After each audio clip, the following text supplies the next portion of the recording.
It is an astonishing allegation that 2 months after this official Saudi photograph, the Saudi Crown Prince's WhatsApp account was used to hack the phone of Jeff Bezos, the world's richest man. In the spring of 2018, the pair exchanged phone numbers after the Crown Prince visited Bezos' newspaper, The Washington Post. 6 months earlier, this Saudi journalist, Jamal Khashoggi, had begun writing articles for the paper, articles highly critical of the Crown Prince. Welcome! Forensic experts working for Bezos now say with medium to high confidence that the Crown Prince was directly involved in hacking his phone. In October 2018, Khashoggi was murdered inside the Saudi consulate in Istanbul. The hit squad involved was drawn from Saudi intelligence and the Crown Prince's own royal guard. The Washington Post naturally investigated and demanded an explanation. And then details of Bezos' private life mysteriously appeared in the American tabloid press. The Amazon founder agreed to a $35 billion settlement with Mrs. Bezos as the world's most expensive divorce. Not long after his divorce was announced, Mr. Bezos received this out-of-the-blue text from the Saudi Crown Prince's WhatsApp account. Jeff, all what you hear or told to, it's not true, and it's a matter of time till you know the truth. There is nothing against you or Amazon from me or Saudi Arabia. But Bezos was determined to get to the bottom of the phone hack, as well as the murder of his Washington Post columnist, giving this message to Khashoggi's heartbroken fiancée in Istanbul last year.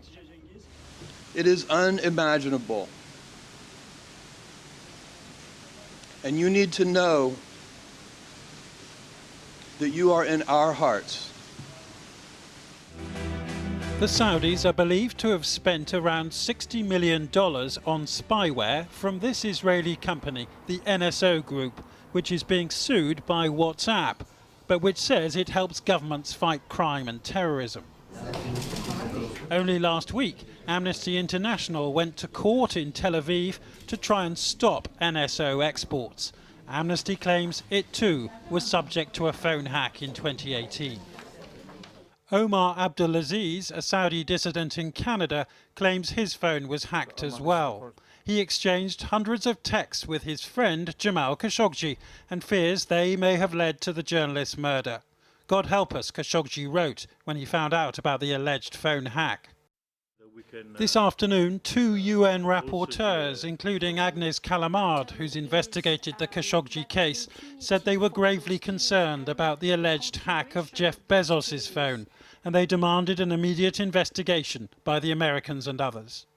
The information we have received suggests the possible involvement of the Crown Prince in surveillance of Mr. Bezos in an effort to influence, if not silence, the Washington Post reporting on Saudi Arabia.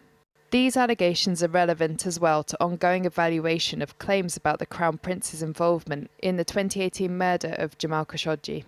Well, I think absurd is exactly the right word. The idea that the Crown Prince would hack Jeff Bezos' phone is absolutely silly. And my understanding of the UN report, it's not actually a report, it's a statement based on a report by a private company that has not been vetted by any independent agency, and that has, in its own conclusions, no hard evidence to substantiate the claims it's making. Investigators working for the Amazon founder believe this man probably procured the spy technology. He's the Crown Prince's former media advisor, also described by the US government as part of the operation which led to Khashoggi's killing. Still, the Crown Prince was literally centre stage at last year's G20 summit, and with no government prepared to back a full UN investigation, he's also on course to host this year's G20 event. Well, I've been speaking to the Arab human rights activist and writer Ayad al-Baghdadi via the internet from Oslo. He's been investigating this hack with the Bezos security team, and I began by asking him what they'd discovered. There were certain private exchanges, and there was a certain file that was sent from MBS's WhatsApp account to Jeff Bezos on the 1st of May. And it just happened that right after that, we see evidence that Jeff Bezos' phone starts behaving in a very, very different way. And there's massive amounts of data that are being sent out from the phone, gigabytes of data.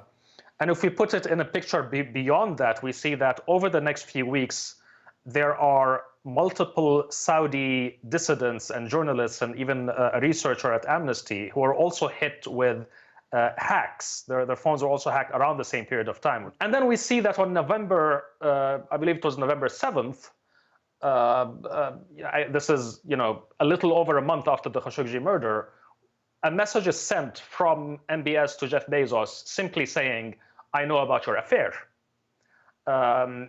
And this was one of several messages that seemed to, that kind of really, there's no other interpretation that other than the fact that MBS had access to private communications. I mean, of course, what we don't know is that it was MBS using the phone.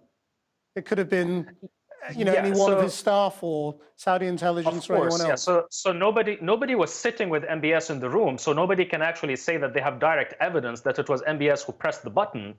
But what we know is that the reason why Jeff Bezos, being a smart man as he is, he would not just click on any random link sent from a random number. The reason why he would actually click on such a link is because it was sent by a head of state who he had just met a few weeks ago or a few days ago. It doesn't make sense, though, does it, for Saudi Arabia to want to alienate a massive business tycoon like Jeff Bezos? Why do you think they would want to do this? Well, it's beyond that. It's really the fact that Jeff Bezos, being the owner of the Washington Post, he's ultimately the boss of Jamal Khashoggi. And MBS, and again, this is something we can see clearly from Saudi Disinformation Network, MBS was very annoyed by the fact that Jeff Bezos would not curb the Washington Post. He would not actually limit the Washington Post coverage, seeing how he is the owner, after all. Of course, it does not make sense for them to alienate the richest man in the world. But again, it doesn't make sense to them to actually kill and dismember a journalist in a consulate, in their own consulate. There's a lot of things about Saudi Arabia, the modern Saudi Arabia, that don't make a lot of sense. It doesn't mean, unfortunately, we're not dealing with a rational actor in MBS.